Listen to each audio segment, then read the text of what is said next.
Hello and welcome to the quarterfinals of the Consolation bracket against Sirusc. We have the first kingdom here, and it looks to be an interesting one. We have some actions in town. You could also trash trail to get actions. You could also discard trail with minion to get actions. You could get thin with junk dealer. There's a bit of draw in minion and witch. The obelisk pile is the witch too. Just something to keep in mind. Plus buy is from town or galleria, so you can build. Initially I was thinking to build something with minions. And then perhaps play some number of dismantles. You could dismantle trail or gold. Dismantling gold will gain you 5 costs, potentially more minions.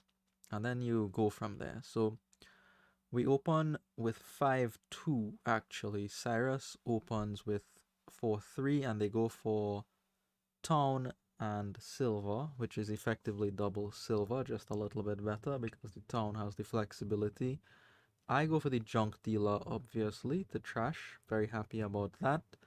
On 2, I have 2 choices, well, 3 choices. Seller, Vagrant, or nothing. I go for the seller because the idea is it will help me to see my junk dealer more quickly. I have an advantage in trashing here, and I would like to extend that lead. There is a downside to the seller, and the downside is that it takes a card out of your hand. It doesn't do anything except cycle. You'll see how that comes into play later on in the middle game here. So Sirusc gets to 5. They get their first junk dealer. I use my seller, draw into my junk dealer. I get up to 4, and it will be a town for me. As I mentioned, the first town is probably always better than a silver. So we get the town, effectively my first silver. Sirusc on turn 4 here, I believe gets up to another 5. See the town acting as a silver in this case. Actually, they don't get up to another 5 if I recall correctly. This is a 4. The choices on 4 here, oh, it's 5, never mind.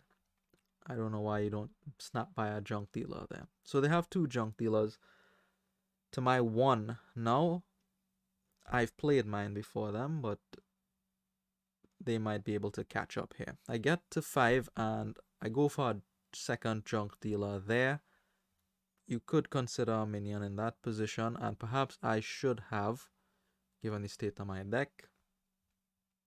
But I get the second junk dealer to stay level with Sirusc on the amount of junk dealers and to continue trashing more quickly. I figure I won't have any trouble getting to 5 with these 2 junk dealers on this town in the deck.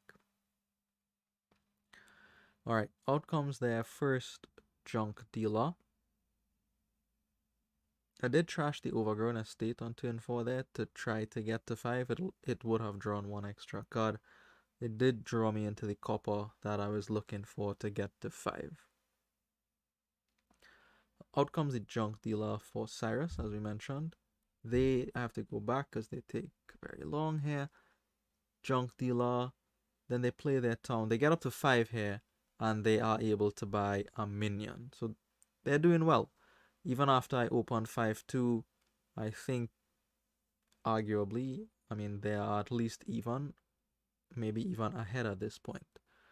I use my seller to good effect, get up to 4, and I buy a dismantle here. Now, I need to explain the dismantle. Another idea there was a second town. I'm hoping to connect my dismantle with my last shelter, which is a necropolis, to get me a gold. And then I plan to use the dismantle on the gold that I gained there to start gaining 5 cost. So my plan now to gain 5 costs is through dismantle. At this point in the deck, I think it's perhaps too difficult for me to come up with 5 coin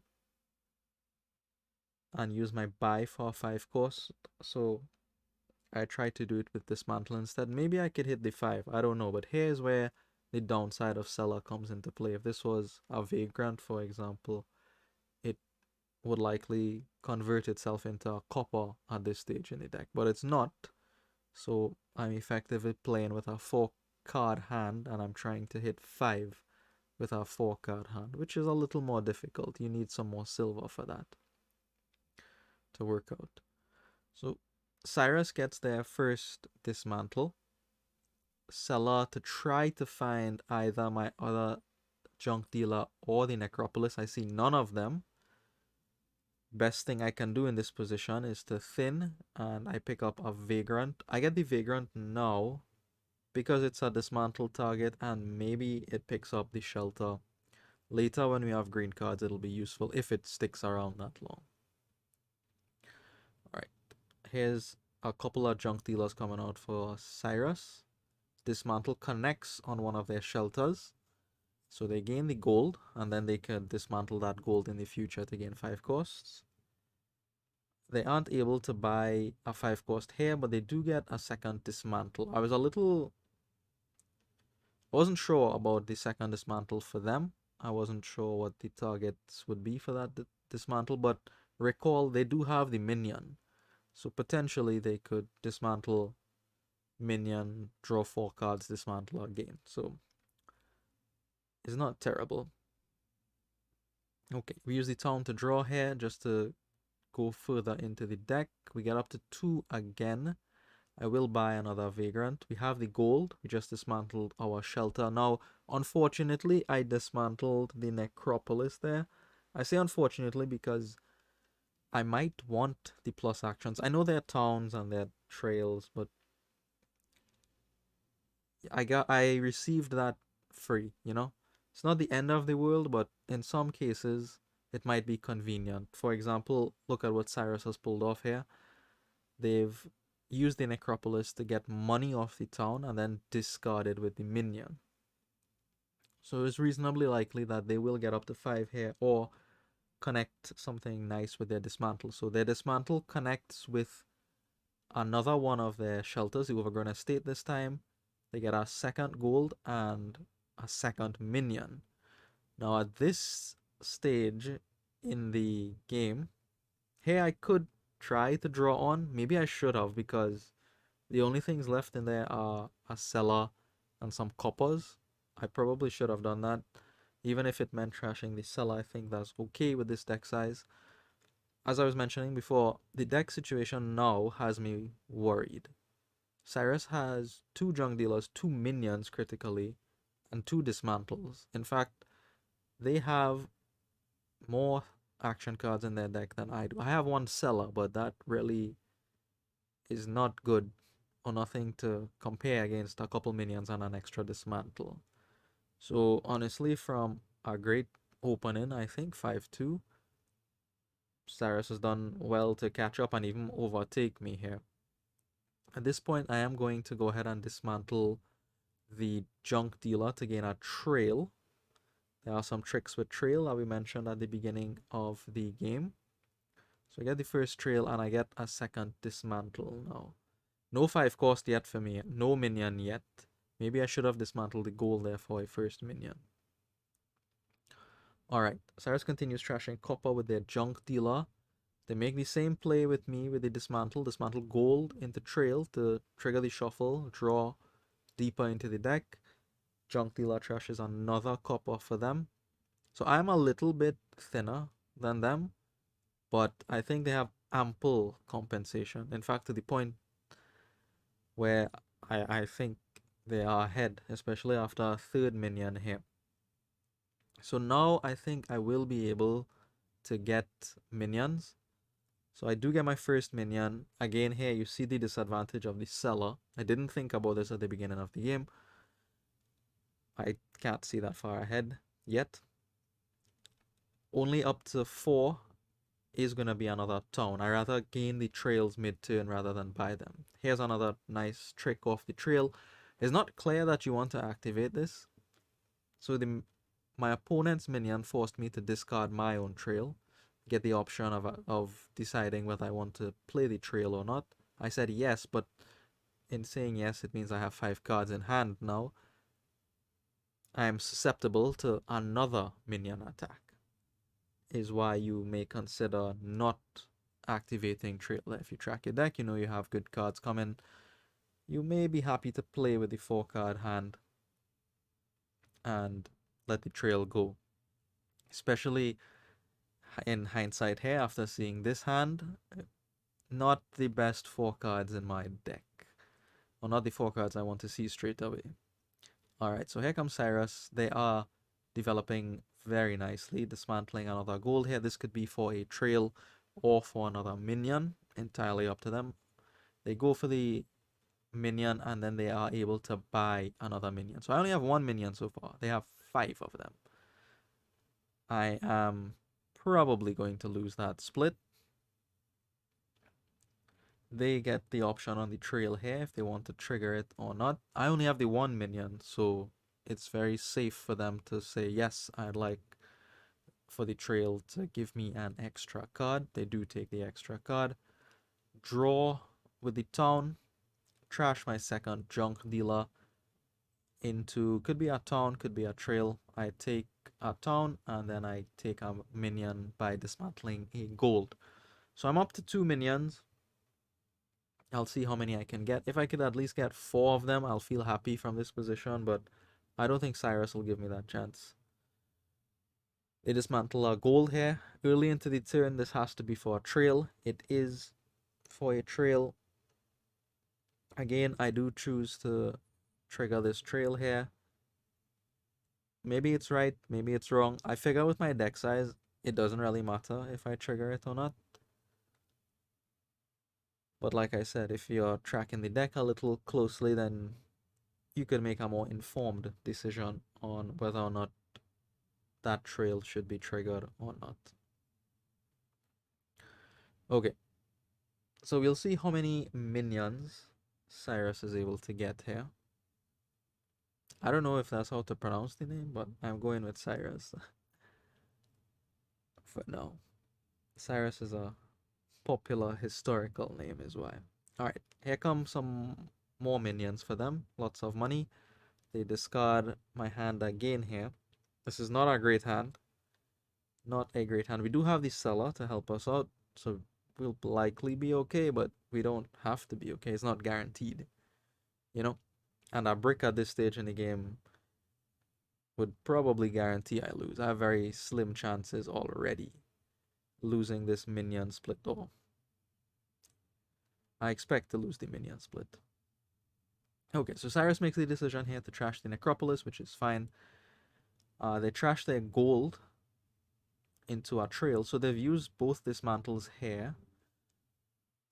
Not for Minions, but for Trails. I thought they would only get 1 Minion, but they are able to fetch enough money and a buy to buy 2 Minions. So there's just 1 left for me.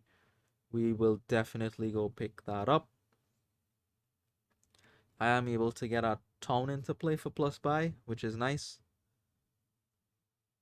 Dismantle our gold into the last Minion. So that split went 7-3 in my opponent's favor. Not good. And here I have to make a decision on how to play the game. Well, I have less resources than my opponent, so it means I have to play to make the game as short as possible. In other words, I don't want to give them time to, see the full range of their deck's power. Now, how am I going to do that? One idea is to go after provinces here. Could be Province Vagrant and take 1 a turn from this point on. That's something I could think about. Another way to go about making the game short is to look for a 3-pile. So is there a 3-pile? I don't have that many buys, and only 1 pile is empty. But there is a way to empty a pile quite quickly, and that is via Witch. And that is what I end up going for. So not only does the Witch help me empty a pile, the Witches are worth 2 points each because of the obelisk. And the only advantage I have, because I noticed there's still copper in Sirusc's deck, the only advantage I have is that my deck is thinner, which means it is marginally more consistent than theirs. So you have to play it out, right? I don't think the Witches will land enough curses to the point to which Sirus's deck is going to stall for a couple turns, but it may prevent them from seeing their full potential for a couple turns. At least that's what I'm hoping for, you know? If they're able to put out 16 and 3 buys, maybe the witches will cut that down to 12 and 2 buys or something. It's not much, but I can't really do anything else at this point. I thought, anyway. So we bought the witches. We get the points lead. The curses they hand out will also extend that points lead. We'll see how it goes. And witch is also a nice pile to target, not only because of the obelisk and the curse given potential, but I could dismantle gold to go after that pile. So maybe in some variations, in some lines, the witches run out. A typical response when you pick up an attack card is for your opponent to pick up corresponding attack card. Especially here when it's not so easy to trash. You know, the draw is from Minion, so you're not guaranteed to line up the junk dealer with the curse all the time. And especially for me, I have no junk dealers in the deck anymore. If you recall, I'm sure Cyrus knows that. If I want to get rid of the curses, I'd have to go gain a junk dealer back, and then the junk dealer may not line up with the curse, as we mentioned. So getting rid of the curses can be a little bit challenging, even though the deck is very thin and under control. Okay, so they make an interesting play here. They get a Galleria for the plus buy, presumably. They go ahead and use the junk dealer to trash a silver here. I think they wanted to draw deeper into the deck to find perhaps another minion or another dismantle, and they were okay with trashing the silver. Otherwise, I think you keep the silver in the deck. I don't know. So they did find the minion if that's what they were looking for. Another junk dealer comes out, trashes another copper. And there's a dismantle for trashing the gold. We'll see what 5 cost they get here. Do they want the witch? Do they want trail? Do they want another Galleria? If they have the Galleria in hand, they probably won't get the trail, but if they don't, they probably get the trail to go look for the Galleria. They find the Galleria, put it into play. They get up to 14 and 2 buys. So they have options now. They could go witches. They could do trail witch because of the Galleria, for example. Or town witch is better, actually. They could go for province if they want. That is also another option. But what they do here is go for a third dismantle. So they get the buyback from the Galleria, of course. So okay, fine. So there's the third dismantle. And is it a couple of witches? Also notice from this board state, Cyrus has 4 trails. I only have the 1 trail. And they used their dismantle on the last couple of turns to gain trails where I expected them to gain minions. And there's a good reason for that. They get dismantle town and another Galleria here. So they're building up quite the deck here. They're building up quite the deck. They already have 14. They probably want to get to double province and maybe gain a couple 5 cost. Not a couple, no, 3 5 costs with the 3 dismantles in the deck. I go ahead, I dismantle a gold for a trail here. To draw deeper into the deck, I dismantle a gold for another witch here. Discard the trail and I get plus actions to play my witch. I draw all the way up to the end of the deck. So I was able to play 3 witches on that turn. That's good. Very good for me. The curses are in the discard pile, so it'll be a little while before Sarah sees those curses, but I'm happy I stuck 3 in there. Now, I am left with a decision here. I have 11 and just the 1 buy. Tempting to buy a province. Very tempting, especially given that I can land potentially 3 curses a turn here. But I decide not to do that. I decide to get a single Galleria. And I have to be very precise in this position. I have the worst deck. So I need to be precise in order to have or give myself the best chance possible. Take the Galleria. Sirusc is able to get a lot of actions by discarding these 2 trails, so their plan is paying off by gaining all those trails. They have the actions, they need to get these Gallerias in play mid-turn, to get the Dismantles in play mid-turn, also to potentially use the towns they have for plus buy. So let's see what they come up with here on this turn. They've increased the gaining potential of their deck, the buying potential of their deck. Let's see what it comes up to here. Second Galleria comes into play. Dismantle gold. Into what? Is it now time for Witch? Will they start to return the purple volleys back? This is the big question I have. Perfectly reasonable for them to do that, honestly. When I have no junk dealer in my deck, especially. So, is it a Witch? Is it another Galleria? What is the play here? Is it going to be another trail? They've been gaining a lot of trails recently. Will they continue in that vein?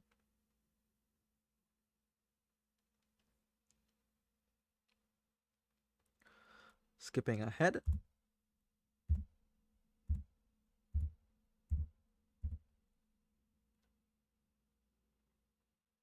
What did they do? Let's pause. Okay, alright, so they gain a 4th dismantle. That is a lot of dismantles. Means a lot of gaining potential. Minion comes out. Junk dealer is here. So now the curses are shuffled into the deck. So they will start to see them soon. They've only played 3 of their minions so far, so it's not a bad shuffle to trigger. I assume there's at least 1 minion in hand. So they get rid of 1 curse, they get rid of a 2nd curse. Junk dealer's doing work. Here comes another minion. Up to 10 already. Up to 10 already, and we've only seen 1, 2, 3, 4 minions. So there could be 3 minions in hand here. Could be a lot of money, potentially. And only 1 curse left, right? So the 3rd witch means that I will overwhelm the junk dealer. But whether that's important or not, we'll see. So they get up to double province money and they take it. And they have some left over as well. They take a Vagrant. Makes sense. Okay. So I get to play my first witch. Have to discard here to get the action from the trail. Now, I need to gain these actions from the trails here. I don't have as many towns as them. And I would like to play lots of witches. So I need to make sure I get my actions from the trail where possible. So we force a discard from them. They had no trail in hand. There was no delay on the client there. I discard because I have to discard the trail to get the actions. Use the town again for actions. Get the Galleria in play. This gets me the plus buy. Galleria first. Dismantle gold into trail. Get the plus buy. Get the action back from the trail. Allows me to play another witch. A 3rd witch. I could draw to the end of the deck here, and I think I will. I think just have to check to see what the last card of the deck is. If it's worth gaining or not. Or if it's worth drawing or not. I'm not entirely sure what the last card of the deck is. Maybe it's another gold. I don't think it's a trail. All the trails are in play, all the witches are in play. The minions are accounted for. Okay, I have no idea what the last card is. Oh, it's the dismantle. It's the last dismantle. Okay. So do we want the dismantle or not is the question. So I could draw the dismantle with the town, play the dismantle, then take the minion for money. That is one reasonable line. Yeah, okay, we end up doing that. Gain a 4th witch. Look for the 4th witch with the minion. Find it, play it. We have 12 and 2 buys now. And you'll see now in a couple turns, look how the game state has changed. We were talking about a 3 pile about 2 or 3 turns ago. There are 3 curses left. I could potentially dish that out next turn with the witches that I have. There are 3 trails left. Easy to gain with dismantle. 4 dismantles, 5 towns. 3 pile is closer than I thought it was, because we've been going after different things, lowering lots of different piles. So at this point, I have to take the province for the points advantage, of course. What do I get on 4 now is the question. It could be one of the 4s, like trail or town.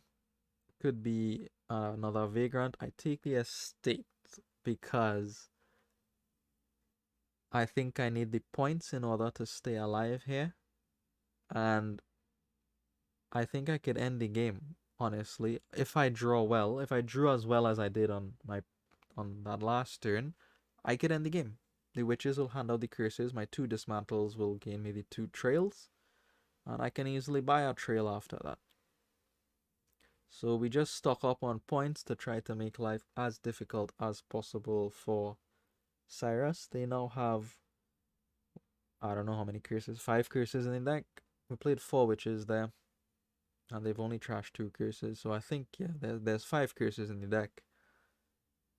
We'll see if they can end the game, though, but I don't really expect that to be the case. They could empty trails and perhaps buy curses and provinces to win the game. That is possible if they get to like 19 and 6-7 buys, for example. Like last time, they had $19. I think it'll be more difficult for them to get 19 because we've put so many curses in the deck. But we'll see. We'll see how much work the witch puts in. They get their Galleria down first. And there is a drawback to putting so much cards like Galleria and Dismantle in the deck. It reduces consistency. That is a disadvantage. The advantage is clear, right? You have a lot more potential to gain things. So far, so good for them. They go ahead, they gain a trail probably because they have to. Discard another trail, so they have the actions they want. 10 and 2 buys. 2 trails left. Vagrant draws them a province. That's not what I want to see. Draws deeper into the deck with town. Really is a question of, can they end the game at this point? I know they could gain the trails very easily and they could buy the curses off the buys from the Galleria. How much money can they get? They would need double province to do that. If they buy the curses, they would go down to 4, and then the 2 provinces is 4 plus 12, 16. So we'll see if they get that line. They just trash a curse and stop there. Stop there. Province, duchy. And not only that, they discarded me out of a potentially terrible hand into a playable one. So we don't have a points lead now, but with a good turn, we will easily rectify that situation. Do we get the good turn? The witches did work. The witches actually did work. Let's see if the witches could bring it home now. So they gave us a chance. Let's see what the deck decides to do for us now. Have to discard here, obviously. Get the action. Alright, there's one witch. Good, good, good. That's one curse. Hand it out. Hand out the curse. Hand out the curse. Now I'm trying to be careful to see what they have in there. Discard what they could potentially have in their hand, because I need to be careful, of course. I have potential to win the game here, so I'd like to make sure that I do. Okay, there goes one curse. Seller coming into play. I didn't mention Seller at the beginning of the game, but Seller can also get you the plus action of the trail. Very nice. We draw, and we get the plus action so that I can play another witch. One curse is left. Trash the gold, gain our trail to continue drawing. We get the action back. We play the third witch, and that's it. We have everything in hand already. Playing on is not necessary, but I do it just because, and we actually come out of this game victorious. Victorious after losing the Minion split 7-3. credit to the witches and always try to play out. Right, here's game 2. Game 2 is actually interesting and is not typical in the sense that we don't really have actions except from Conclave. There's no draw at all. You could mole, which is kind of like Minion, and play terminals. Like you could mole, or you could play Conclave Cardinal, mole, Conclave Nomads, mole again. But the deck has to be very thin, and cards have to come in the right order for that to work. And the trashing is slow. You could trash with Junk Dealer or trade.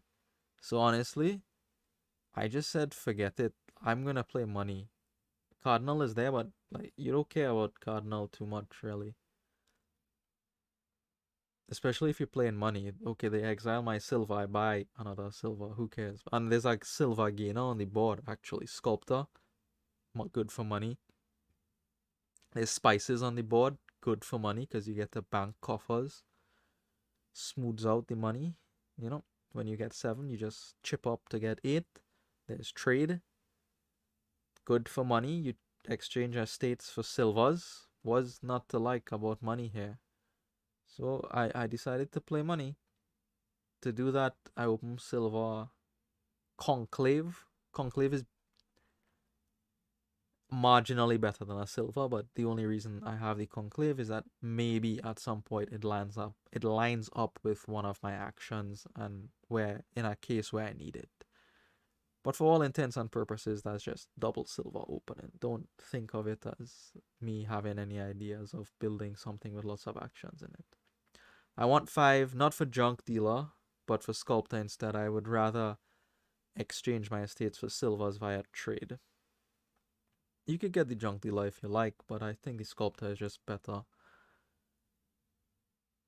It could get you to trade more easily too as well. And also to spices. The first spices is going to be important. Then you could use your coffers to gain more spices after that. So, anyways, Sirusc does not go for the Conclave. They go for the Cardinal. Again, that's effectively silver with some small potential upside. I don't really like opening Cardinal in general because you might just help your opponent cycle a little bit more times than not. Later, like into the middle game, Cardinal is better, I feel, but sometimes it's right to open Cardinal. Maybe it is here. We'll see. Okay. So here's the Conclave, here's the silver. Unfortunately for Sirusc, their Cardinal skipped past 2 coppers and got me to my shuffle more quickly. So thanks, Cardinal. Maybe I won't be thanking it later. Anyways, we get up to 5, which is what we wanted. Oh, right. Another reason for the Cardinal is that it could be a mole. The Conclave, it could be a mole, right? If I have really that bad of a hand, I could just use it as a mole, whereas a silver cannot be used as a mole. Okay, so 5 is the Sculptor, as we mentioned. That will gain us silver. Silver is good in a money strategy. Alright, first spices for Sirusc. This is going to be first spices for me, and I don't exactly know how to play spices and money. I just try to buy as many spices as possible and then go after the provinces. They go for a trade, trashing 2 estates. That's very nice. I could trade here, for example, an estate and a copper, but I don't really mind the copper too much. You don't mind it that much when you're playing money. And the only way I would trade is if I could do what they did, which is to trade away 2 estates. That is beneficial. But just trading away 1 estate and 1 copper is not that exciting. Instead, we opt for our spices. They trade away their last estate, so their deck is entirely money now. Good news for them. I get a Cardinal here because I only had 4. I maybe should have spent the coffer to buy our spices, honestly. That seems better than the Cardinal in retrospect. Speaking of Cardinal, I get a silver exiled. We don't care. The Sculptor will fix that problem for us. Sirusc continues to trade. They trade away some coppers here for more silver. So the deck is becoming consistently silvery, if you could think of it like that. More trades gets rid of more copper for silver. I continue on the spices. I think they're just way too important because they have the plus buy and the coffers attached to them. I even spend quite a bit there for second spices because I kind of saw what they were doing, and it's very likely they'll hit province with so much silver in their deck and no estate, so that was going to be the last spices before I shuffled. On this shuffle now, I could start to green alongside Sirusc to keep level with the score. So play our Cardinal, we skip one of their silvers, which is reasonably likely at this point. It's not that consequential. We get our first province. So notice they don't have a sculptor. Instead, they've used trade to get more silver into their deck. We get our silver exiled, but the sculptor is going to fix that immediately. Another pair of provinces go by, and we each have 3 provinces very quickly here. Alright, Cardinal comes up. We obviously exile the Conclave, keep the spices in the deck, and now it looks like we will Duchy Dance. This favors me. The Duchy Dancing for 2 reasons. One is, I didn't trade away my estates, so I have a points lead. Second reason is, I have a bunch more spices, which means I have a bunch more coffers in the deck. I don't have to do anything special. Even if I have a gainer here in Sculpt, I could gain Island, whereas Sirusc cannot do that. So I just have to stay ahead of them, keep enough money for province, or to threaten province, and we'll be fine. I have 5 coin here. At any point if Sirusc decides to take the province, that's probably losing. I'm already like 60% of the way there. Alright. So they go up to 9. They could take the province. At any point they could take the province. Remember, their deck is very consistent, very silvery.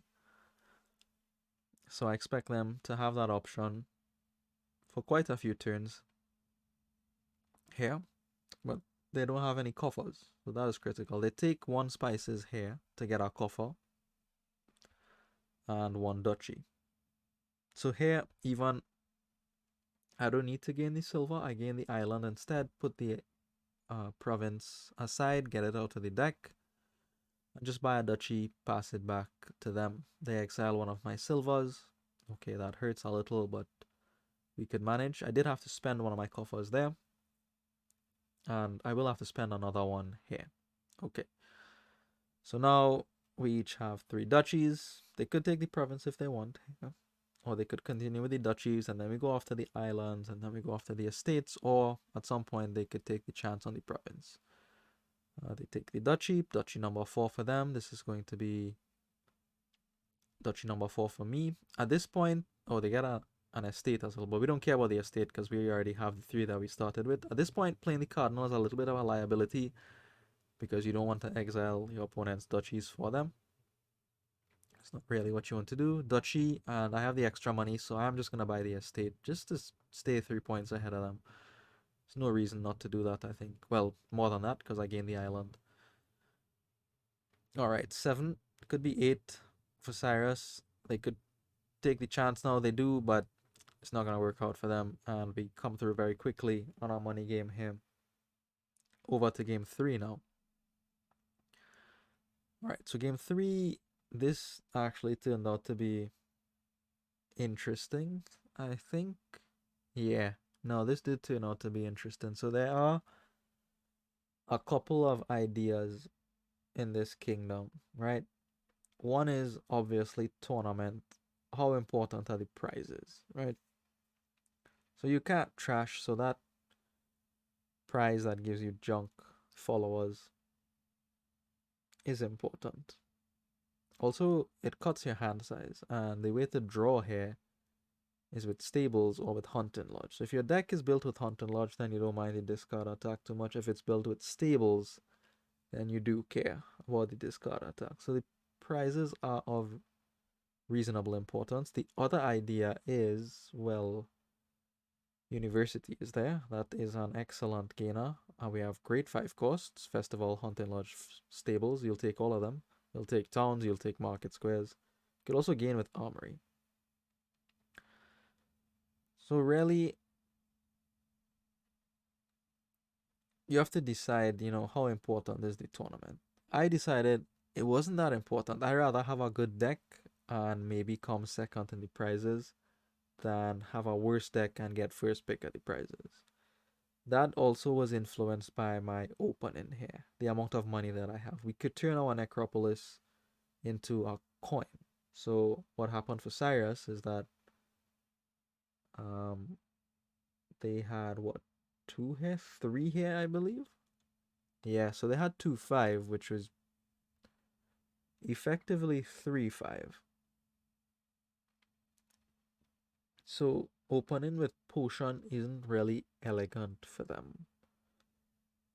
Whereas for me, I could get double 4, and I was actually very happy with the double 4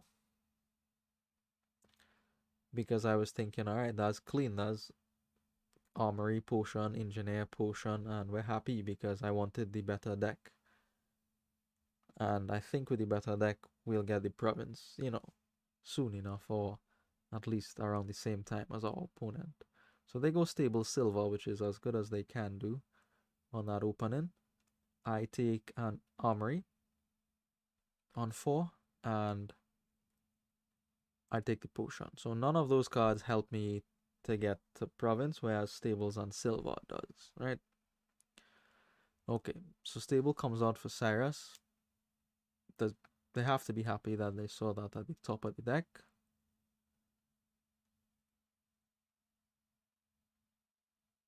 And they may be able to get up to 5 here. They do have the silver and the necropolis. Remember, the necropolis can always be converted into a copper. You should think of that as a copper, and there's only 2 junk cards in the deck, really.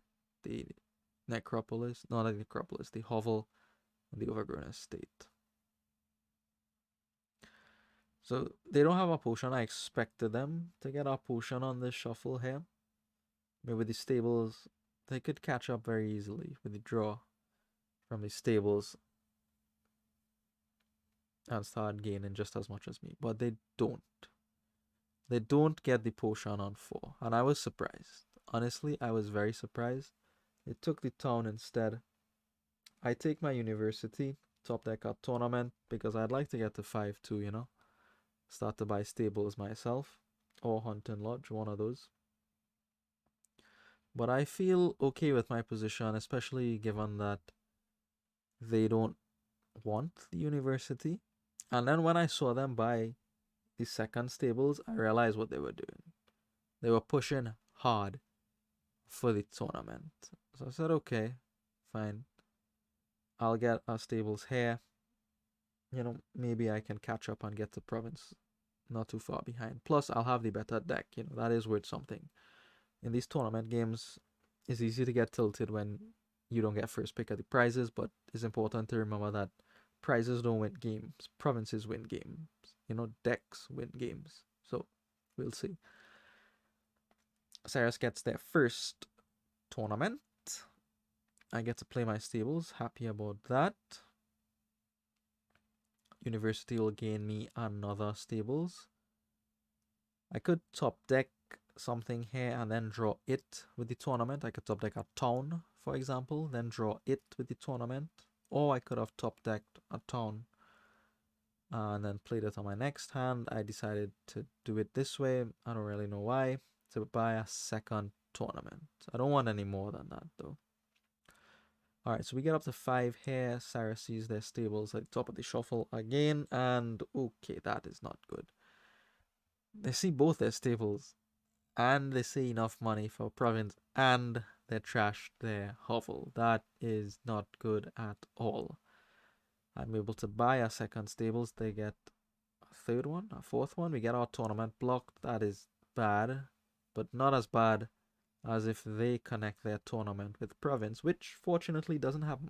So we know it's not going to happen on this shuffle. They'll have to wait to reshuffle for that to happen. They buy a second tournament there. I see a lot of my stables, and I hope here this should let me get to 8. I hope so anyway. Gain another stables. Draw, trigger a shuffle. I know this tournament will get through because we've seen the province go by already, and okay, I can get to 8 here. I have to use the town for money, but I decided to draw because apparently I like to gamble. Okay, we still get to 8 anyway. So we get the province. All right, we get the province. We get the province. No, really, is just whether Sirusc could see the tournament. Hey, if they don't, well, I don't have a good hand anyway, so they'd have 2 shots at it. But they do have a good hand. Stay top deck in stables. And they are able to get first pull of the prizes here. And I miscalculated, I believe. Because, oh, whoa, they didn't get the province. Okay, that's very lucky for me, honestly, that they didn't get it. But I bricked here. So I needed to not brick here. And then I would be completely winning. But, you know, you can't have everything, apparently. So I brick here, just gain another stables. I don't even want anything on 2, honestly. We pass it back to them, and surely now they'll connect. Yeah, there you go. There's the connection.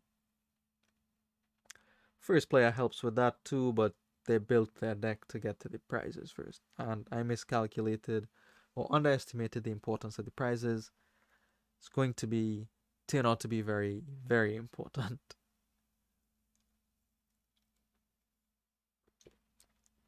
So they don't have a great turn here. Just 1 stables on the followers, but it is going to force me to discard one of my stables. Almost have a bricky draw there, but we get through a little bit. Time for Hunt and Lodge, I think, to start dealing with this discard attack. Armory can top deck something. A town. It could be a town, could be a snowy village. And I pick up a 3rd university. This could be a terrible, terrible hand. Wasn't able to gain any prizes either, right? Sirusc sees all their stables. Means they probably have tournament and province in their hand. And here is the final nail in the coffin. They just have to calculate whether they could get 2 prizes this turn or not, and they can. So they will go ahead and take the steed and critically the princess. And I have no more outs now. I have no more outs now after all those prizes have gone by. The bag of gold is still there, which could be useful, especially with stables around, but this is not going to work out from this point on here. They could get province Hunt and Lodge here, and they do go for the province. Again, they don't have the gains of the university, so it is in their interest to empty the provinces as quickly as possible.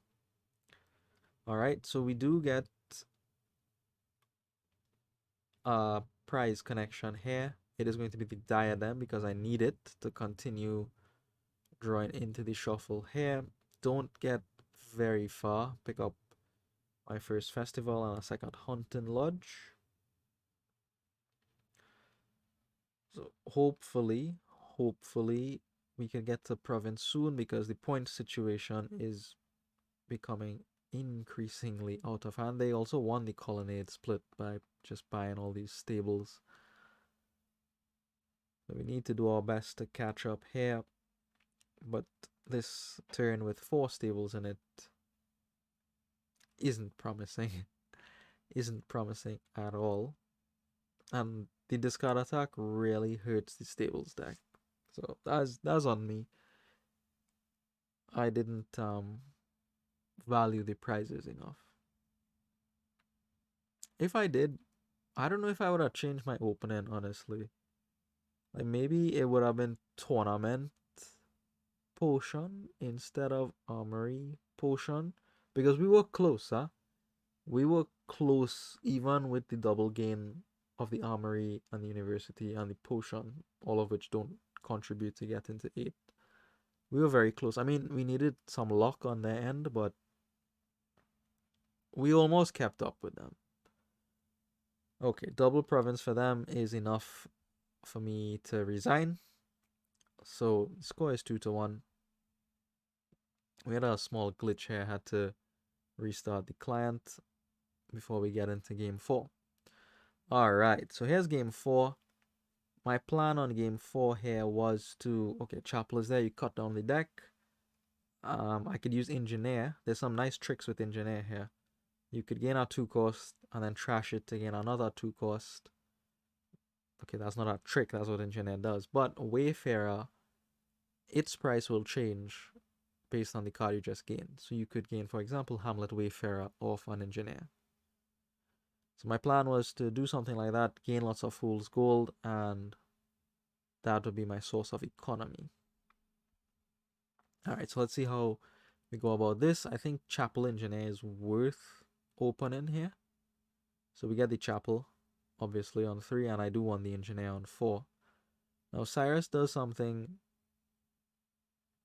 interesting on the opening here.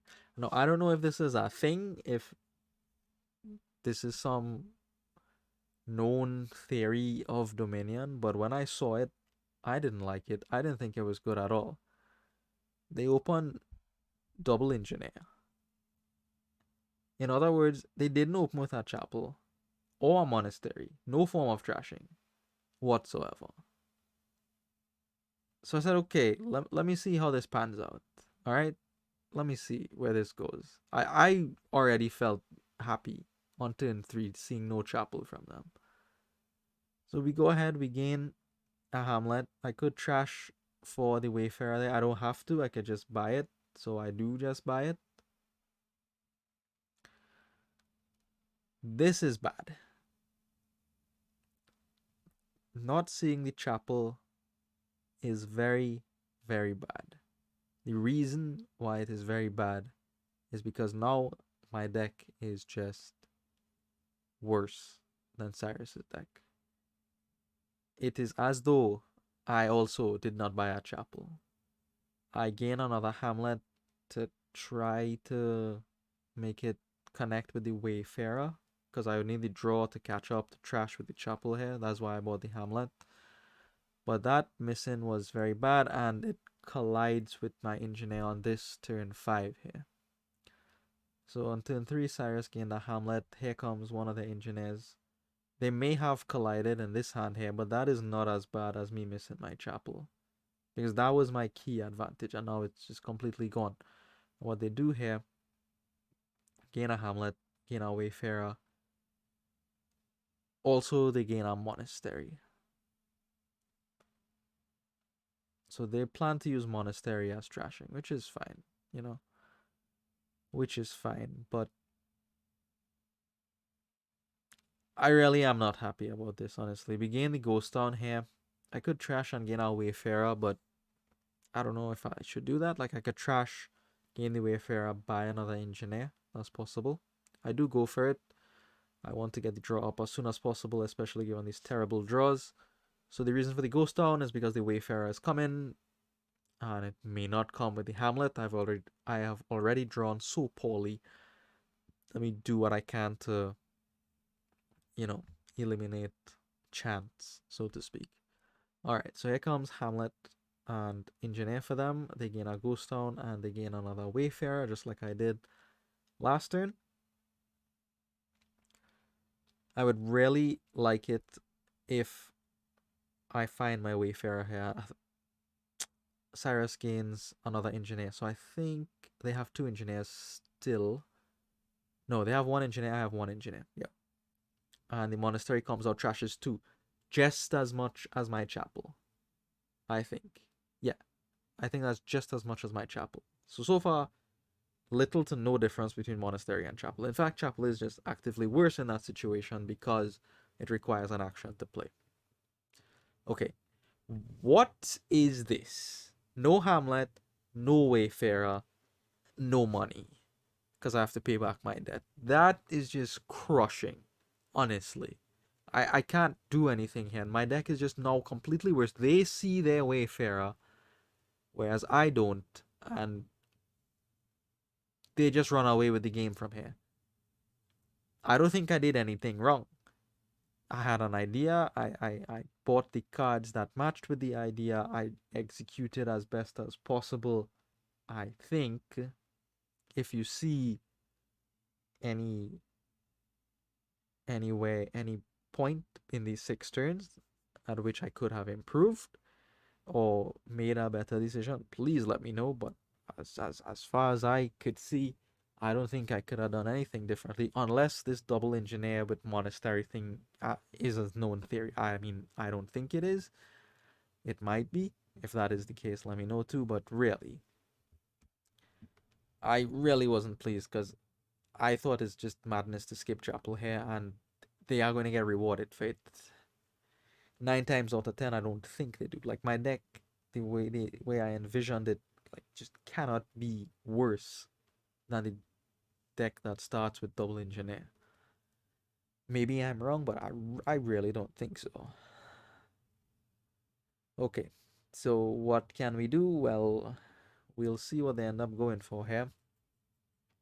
Double gain of the engineer, another ghost town, and another monastery. They replaced the engineer that they trashed. So they didn't see their monastery. I mean, ghost town Wayfarer. They didn't see their monastery then. They replaced the engineer. Okay, we get the draw a little bit, but we do not see our second chapel, which means I can't play this Wayfarer.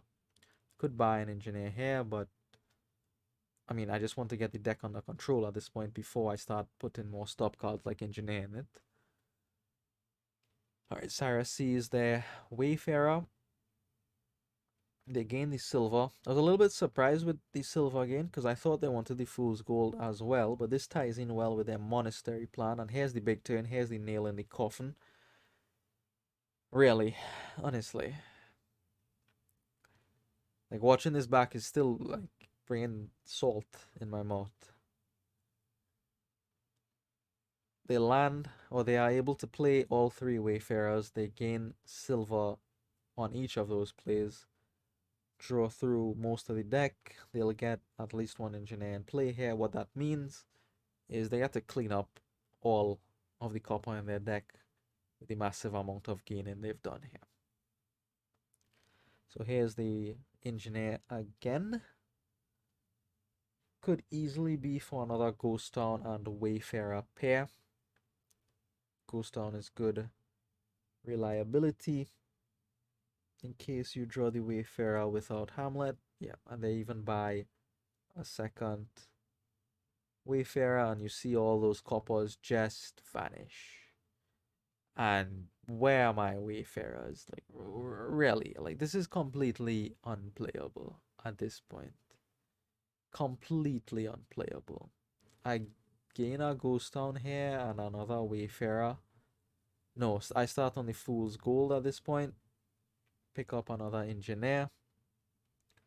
But at this point, they just fill their deck with silver, draw it back up with the Wayfarers, and we're completely out of it. Completely out of it. There's no 3-pile. I have no advantage whatsoever. My deck is not as trashed. I have less Wayfarers, less actions, less gain off the Engineer.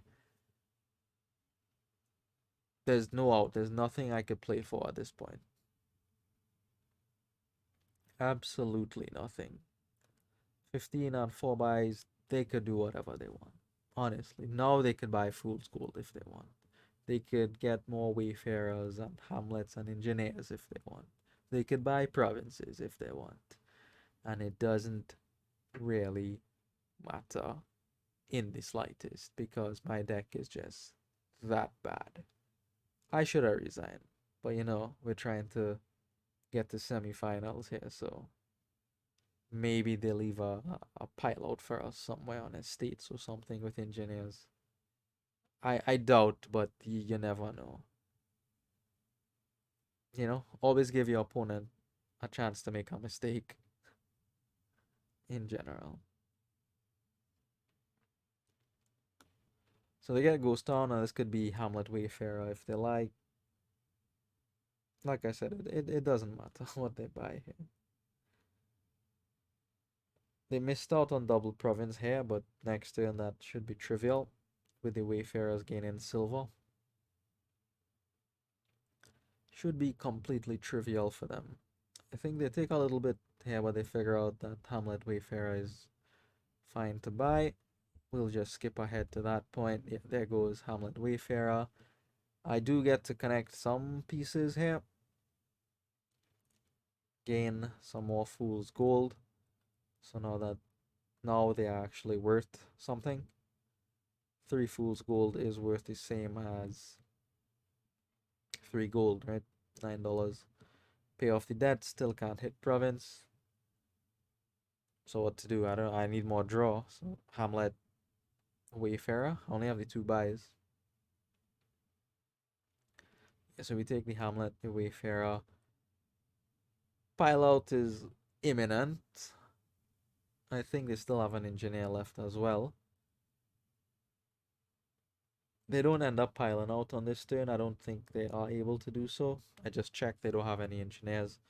And I don't think they can get enough buys to pile out, but they do the next best thing, which is double province, and then that prompts me to resign. Like I can't come back from that. I can't gain enough duchies, I can't do anything. So we drop 2 games there rather quickly. Scores will be level soon at 2 each, so you know, basically a best of 3 at this point. 20 and 4 buys, you know, do whatever you like. Double province and could even be Hamlet Wayfarer. Yeah, they do go for that, and we click X and move into game 5 here. All right, so here's game 5. This is easy, actually. This is very easy. Torture game. It's a torture game. Try to land as many torturers as possible on your opponent. Trivial. Trivial. Trivial. Torture Workers Village. And just keep going with that. That's fine. How do you start? Okay, you start with Salvage of Silver. Those 2 cards help you get up to 5. We both spot that very quickly, I think.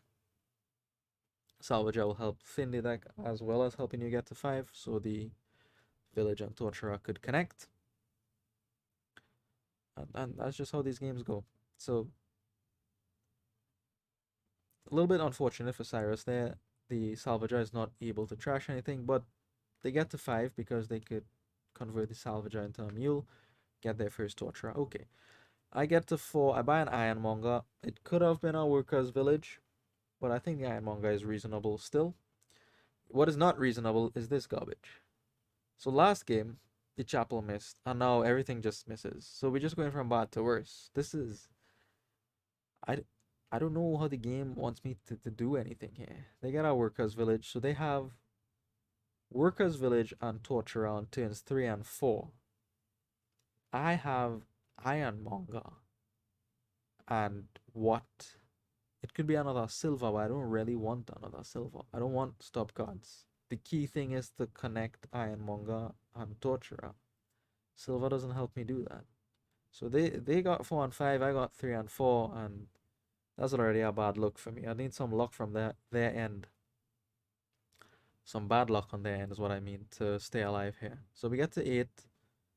It could be double village there, but I think I need the Torturer, and I gain another merchant. I do not like these merchants. On 3, there's nothing good to buy on 3. I don't like the merchants because they fill up space in your hand when it could be something else in your deck, and that's important in Torturer games. You know, the merchants don't do anything for you until later. But again, there's nothing better to buy. Maybe 1 more silver, but not more than that, you know?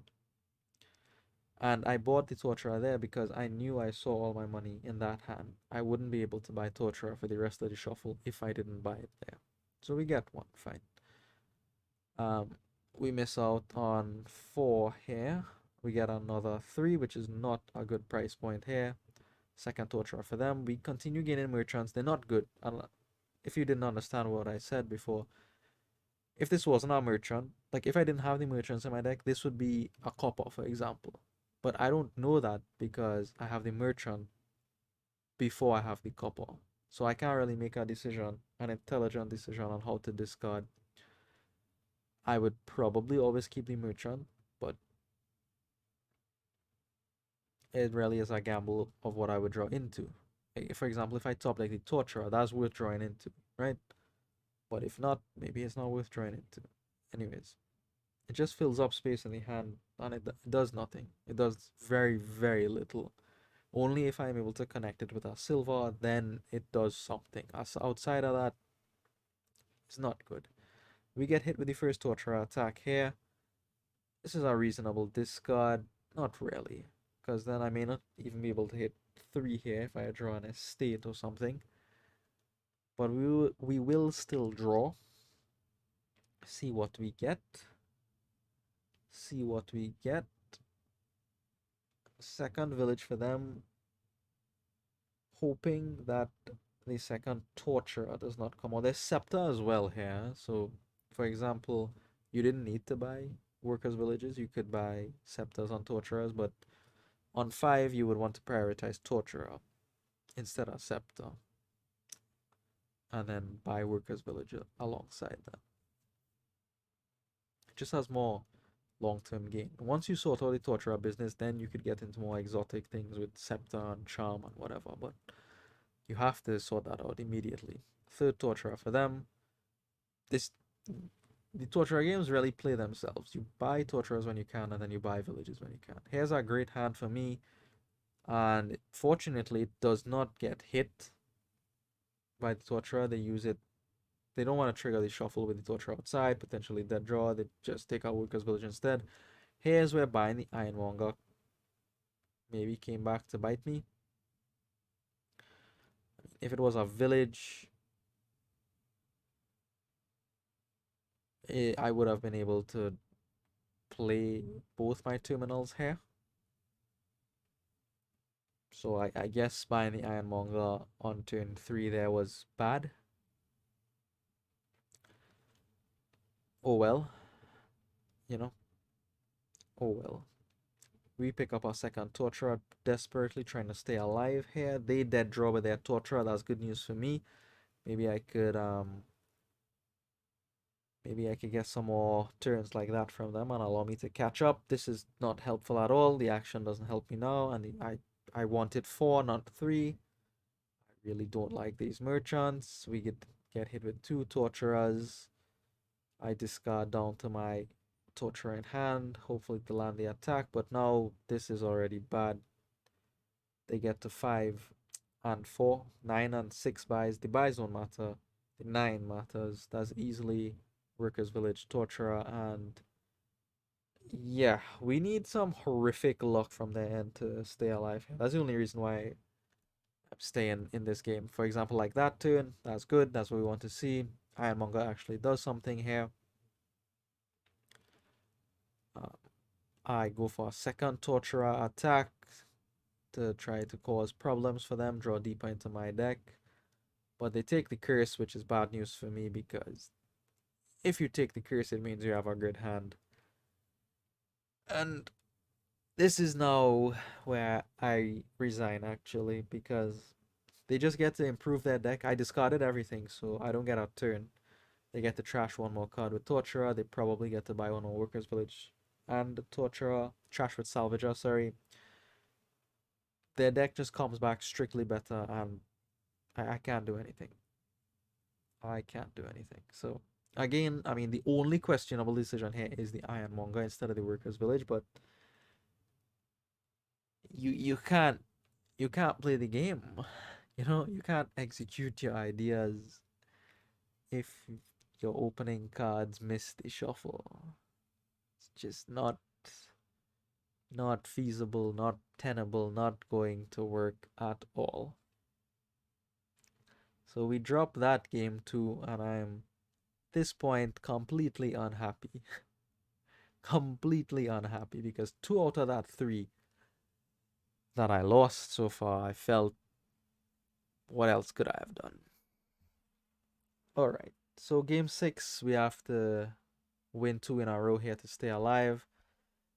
Didn't spend much time thinking about this kingdom, but we have a lot of draw in pathfinding, especially. There's no action, so that's important. You only have the 1 terminal. Maybe it's a modify, maybe it's a cargo ship. Minion could be it, but you see, with no action is hard to play with. Not hard to play with Minion. With no action is less attractive to play with Minion. to get the most value out of Minion, you want to do something with the cards in your hand, then play Minion, do something else with the cards in your hand, play Minion again. But you don't have the actions to do that here. And Artificer, which you can do something with the cards in your hand, Minion only gives you a small hand size. So it's not really attractive. You could build a Minion deck, yeah. But there's another reason why it's not attractive, and it's Stockpile. Stockpile works well with things like Storyteller, easy to gain with Artificer, Modify could turn your states into stockpiles. So I didn't really want to go after the minions here. I could have, but I didn't think it was the most powerful deck in the kingdom. Stockpile is the only source of plus buy. So those games are interesting, but Stockpile is the only source of plus buy, honestly. Because you have to actually, manage the buys for the rest of the game.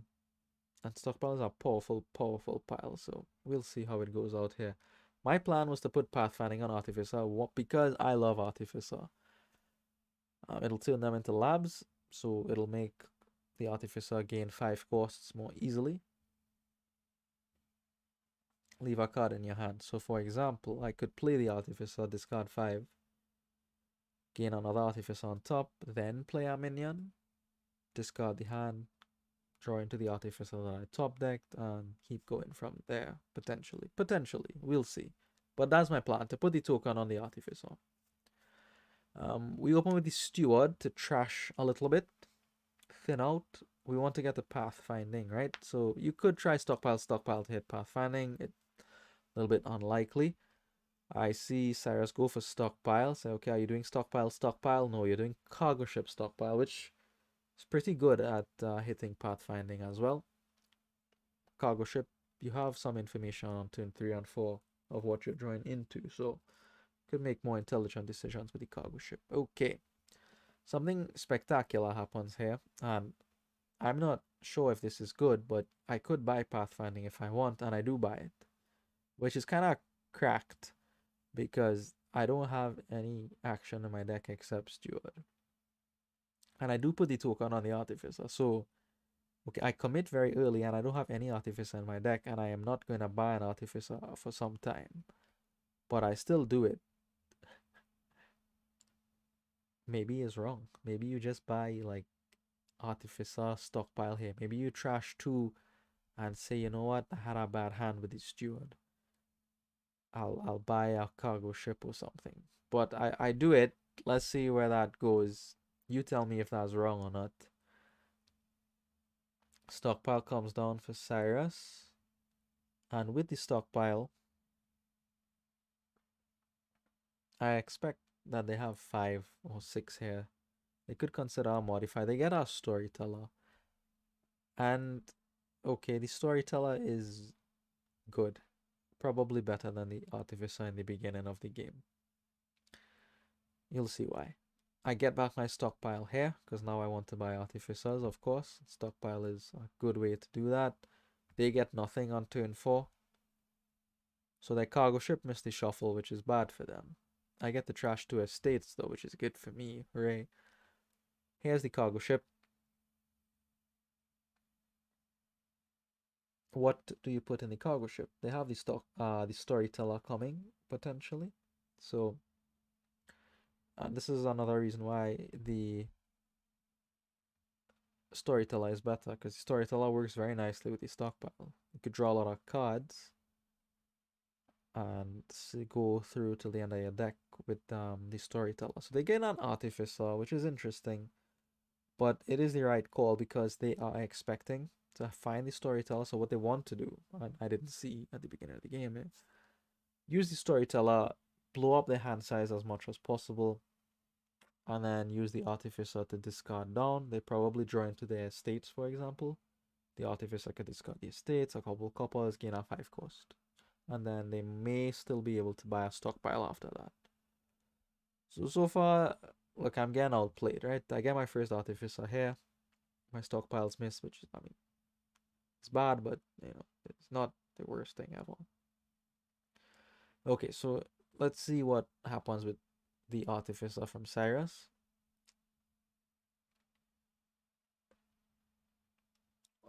they don't have to do that play that I mentioned, which is play Storyteller to increase their hand size and then use the Artificer to discard down. They could just top deck something with the Artificer if they like instead. So they go ahead, they top deck a stockpile, get one of their stockpiles off the exile mat. So we each have 2 stockpile in deck. Here, they didn't want to trigger the shuffle, and I let the undo happen because, okay, this doesn't make any sense. You know, they are a better player than this. They wouldn't trigger a shuffle with all their good cards out of it. So I just let it go because I figured they were going to draw until the end of the shuffle anyway. You know? So they do just that. 3, 6 actually. Could be a stockpile and another cargo ship if they like. Could be another storyteller as well. So they do get this better, the storyteller, which I think is the better buy. I go ahead, 8 and 3 buys is going to be another artificer for me, and I get a stockpile. So now I have 3 stockpiles. No storytellers yet for me, yeah. I should have one, but I don't because I'm playing on tilt. 3rd storyteller for them. I could use the artificer here, and I do. Use it to top deck a storyteller now. Take the money from the steward to get up to another stockpile. So now I haven't trashed as much as I wanted to with the steward, but we are still making progress in the deck here. Alright, so Sirusc gains a stockpile. They'll draw into that with the storyteller. I'm trying to hoard as many stockpiles as possible because it is the only source of plus buy, and if I have more of them, I have more options. And it's easy for me to gain with all these artificers in my deck. Okay, so down comes the cargo ship and a stockpile. Storyteller goes in the cargo ship, of course. Here's the artificer. I choose not to gain here. Choose instead to draw a bunch of cards. I was looking for my other artificer. It's in the last 2 cards of the deck. That's not what we want to see. Alright, fine. I'll just trash and see what to do here. Go up to 12. Liberate the stockpiles from my exile mat. I could get the last 2. I do get 1 more. The question is whether I want an artificer or not. And what I end up doing is I take the last stockpile because you know what? I'm first player. This is my advantage. You don't get any stockpiles. Silver is going to help with the storyteller draw. Okay. So Cyrus puts one of their stockpiles down on the mat to draw. I think I have 7 of them. I think I ended up with 7 stockpiles. I won the split, I remember that, but I don't know how much I won it by. Alright, so the stockpiles are empty. So now we'll see how the game progresses. The difference in the decks are Cyrus has more storytellers than I do. They have 4 of them. But I have more artificers than they do. 1 more. And critically, I have pathfinding. And they don't yet. 9 turns have passed, they don't have it yet. And okay, this could be one disadvantage of storyteller. It eats up your money, so it makes it more difficult to get the pathfinding. However, Cyrus is able to find a way to get the pathfinding via the use of stockpile. Very good for them. They put their token on the storyteller. So this is typically how you play pathfinding, and arguably, not arguably, I think this is better. You get the action cards first, then you put your token on the pile that you have, a lot of copies of.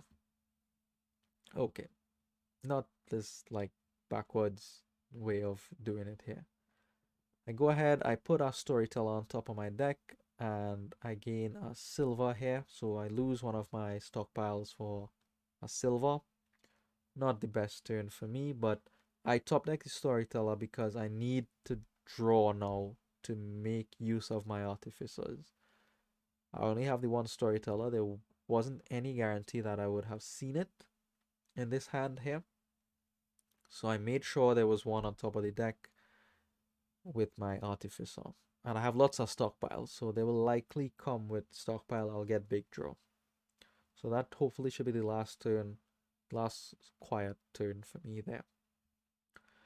Alright, so Cyrus now, they move ahead with the extra draw from the storyteller. Now comes the artificer. so they can discard their estates.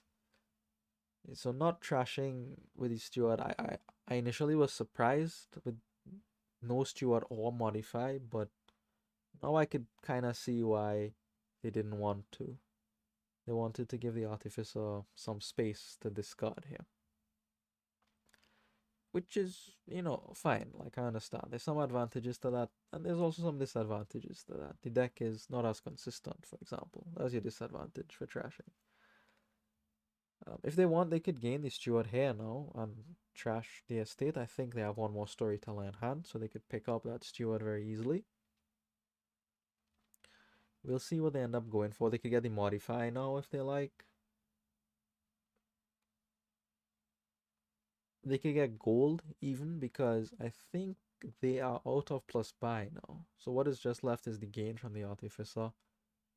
To power the gain from the artificer, they need draw from the storyteller, and the treasure powers the draw from the storyteller. So gold is not crazy. They go ahead, they gain a couple more storytellers instead. So I was expecting gold, but they could gain the gold mid-turn with the artificer. I'm not concerned. So down comes my storyteller. We draw big here. I exile 2 stockpiles to get this big draw. Now I could use my artificer to do exciting things. So we go ahead, discard 5 cards to get another artificer.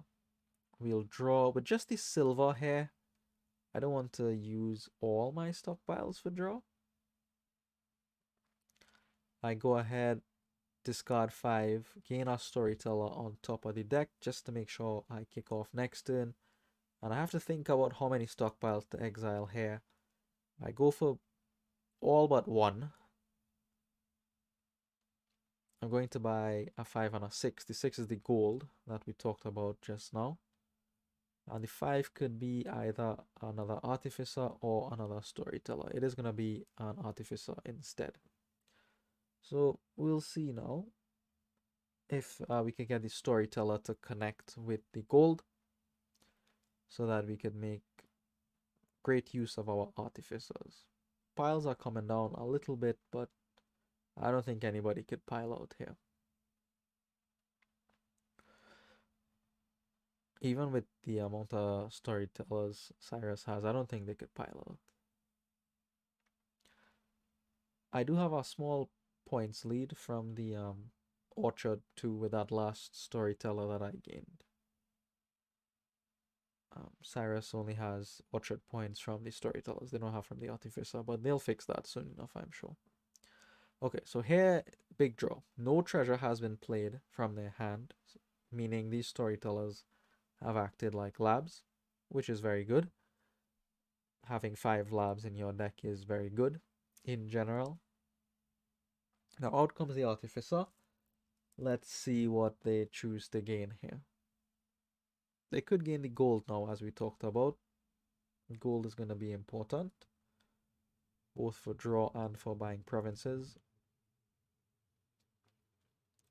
I think they miscounted there. I think they do get the gold on this hand. I think they only have the 1 artificer. Yeah, so there's the gold, which they draw into with the 6th storyteller. And I believe that is the last of the storytellers. So they'll draw into the gold. And then they have no more artificers, if I recall correctly. So we'll see how much money they come up with. Yeah, they get to 5. Oh, they not get the 5. They draw 6 cards by playing 5 treasure into play. And they get up to enough money for a 2nd gold. Okay, fine.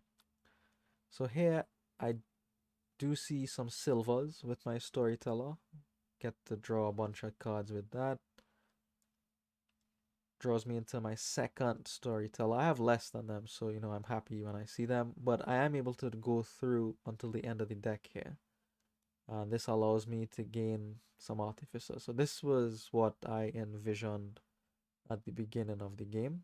being able to make plays like this with the Artificer, especially with the token on it. So we go ahead, we gain 5 more, another 5 cost here by discarding 5 cards, is it? Yes, of course. What else would you discard? There is some question of whether I'd be able to draw up the deck again if I did that. I think I can. I'd have to use the Steward for draw though. But I choose not to do that instead. I get rid of the cards that I won't use, which is an Artificer and a Stockpile. I'm holding on to that Stockpile because it has the buy on it, and it might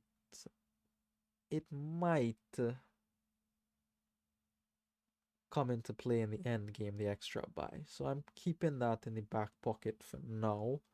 And I get rid of the Artificer because I won't be using it. I stay with the Artificer on top of the deck, not the Storyteller this time, and I buy a province. So I take a small lead here, and I hope it's enough to prevent a pile out from them. Honestly, I wasn't even considering the pile out. But maybe they can gain the Artificers and buy a province, but you know, luck sometimes helps you out. They brick 6 Storytellers in the deck, they didn't find a single one. I mean, that's unlucky, but we take those and you didn't trash. So we've played 12 turns now. It was coming for you. Unlucky still. But anyways, I'm trying to think if I would have lost if they could have had a turn like last turn.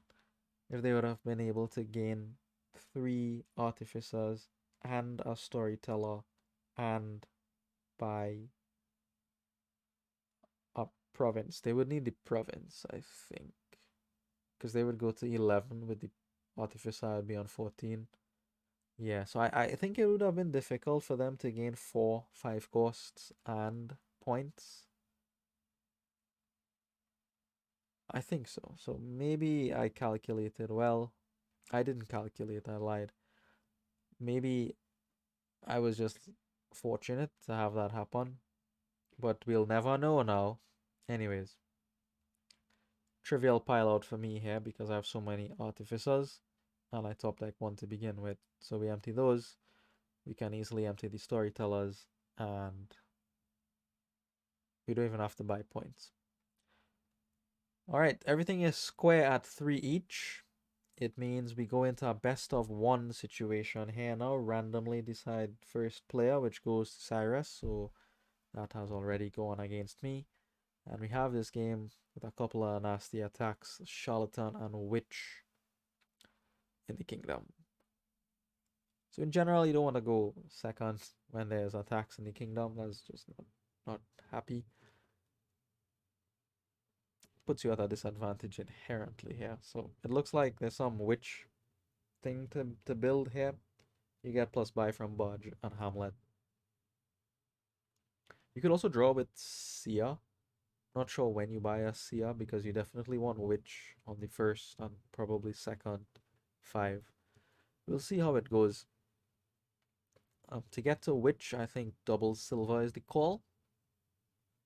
It could just be single wedding, but I think double silver is better than that. So we get to 6, which is good for us. We both open double silver.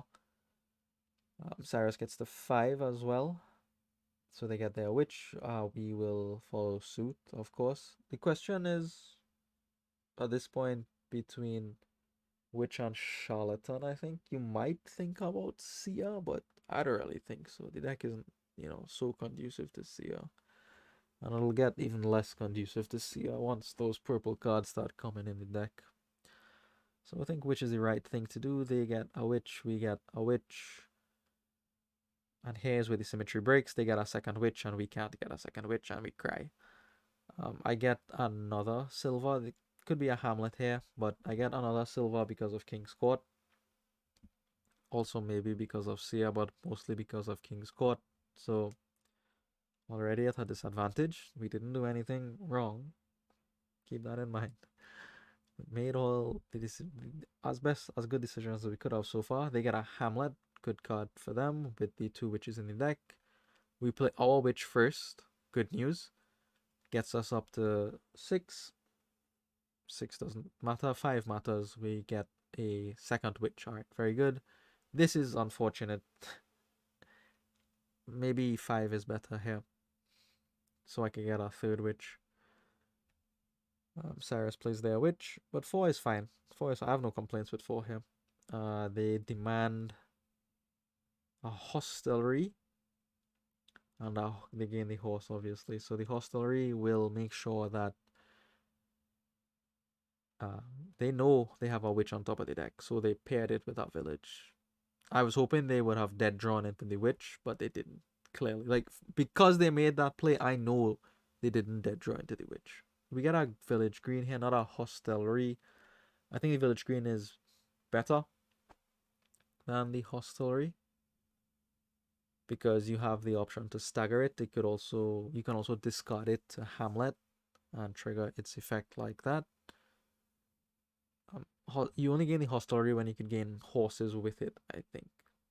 Anyways, luckily we see our village paired with our witch here. I'm hoping they don't see their second witch, but they are able to fire off a couple of horses. Does find them their second witch. So we're down on the curse split here, but we level that up very quickly, get up to King's Court ourselves. So alright, things are not looking so bad now. Everything is just about equal. Sirusc has just the first player advantage. For example, here they are the top of the shuffle, so they have a chance to see their witch, whereas we are not quite at the top of our shuffle here. They get a barge on the third 5 here, which is good, which is very good. Exactly what they should do. They are doing. We get another village green here. Here's the village green, or a village green. They miss out on their witches so far, but watch what they're doing. They're top decking villages, and I haven't seen a witch or a King's Court from them, and they've just top decked our village. And there are very few cards left in that deck. Ominous. Perhaps even guaranteed that we get the rest of the curses emptied into the deck. Ordinarily, you save that village green for next turn because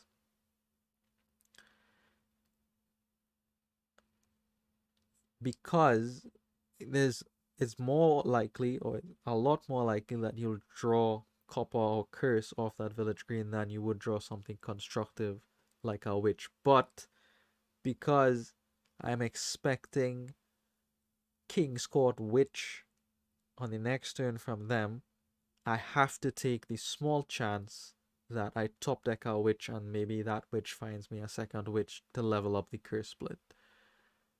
Not just for the points, but for the amount of junk in the deck. We can't trash anything. Do not find the witch. Just have to hope that they don't pair King's Court on witch. I mean, it's very unlikely. They'll draw 3 cards deep with horse and hostelry. In fact, it's completely unlikely because not true. If the last 2 cards are the witches, then we're safe. No. No.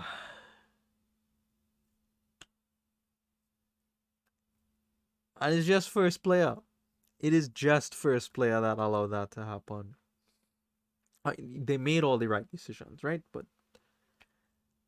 I mean, we both have 2 witches. We both have a King's Court. I top deck my horse here because I know I have my King's Court coming up. But ultimately, that turn was the deciding turn, the decisive turn in this match.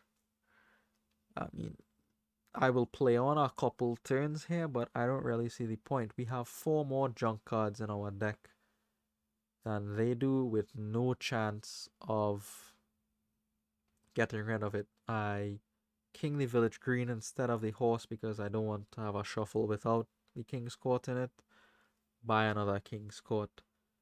But things are just gonna connect more often for them than they are for me because their deck is more consistent.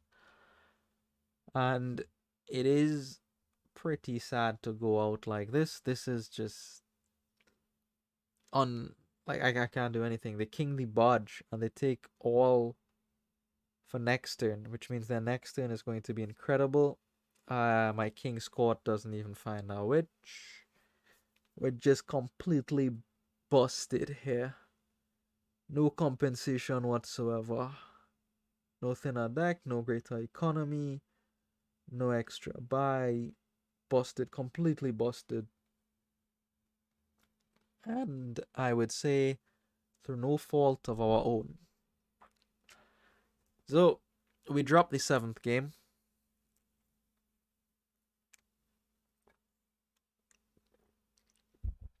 Excuse me. We dropped the 7th game and we are eliminated from the consolation bracket. Do not get to move on to the semifinals, unfortunately.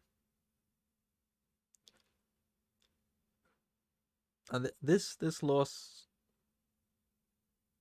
was particularly hard to accept because I felt like I didn't have a chance in 3 out of the 4 games that I played. The one game with the tournament and the university, all right, you have me, you know. The idea to go after the prizes was better than my idea to have the deck with more gains. You know, chairs, take the point, but missing Chapel, the 2 cards bottom decking on the Torturer game, can't do anything there.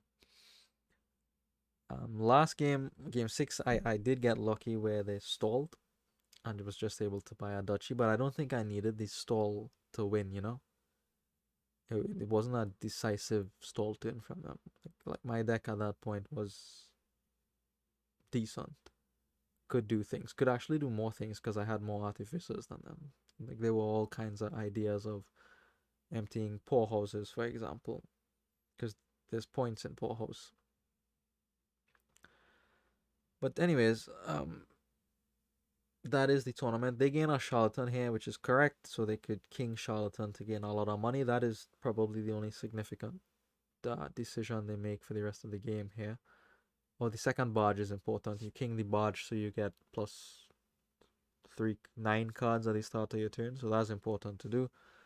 And the charlatan will combine with the king's court to gain you lots and lots of money. So very easy to play the game from here while your opponent's deck is floundering.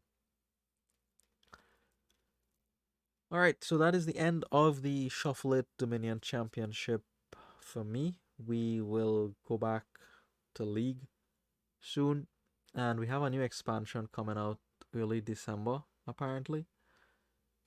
It's called Plunder. So, I mean, Donald X is working overtime pumping all these new cards into the card pool. I'm happy about it. Keeps the game moving, keeps it pushing. Exciting new mechanics coming up, potentially. We'll see how it goes. Alright, thank you for watching the tournament run. We didn't do well in the proper tournament. We did better here in the consolation bracket, but we went out kind of sad.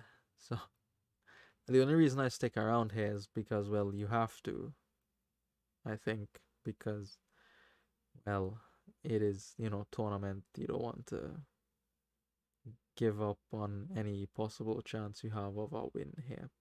I don't think I have any reasonable chance of a win. Look at this, 41, and enough buys to pile out and take game 7.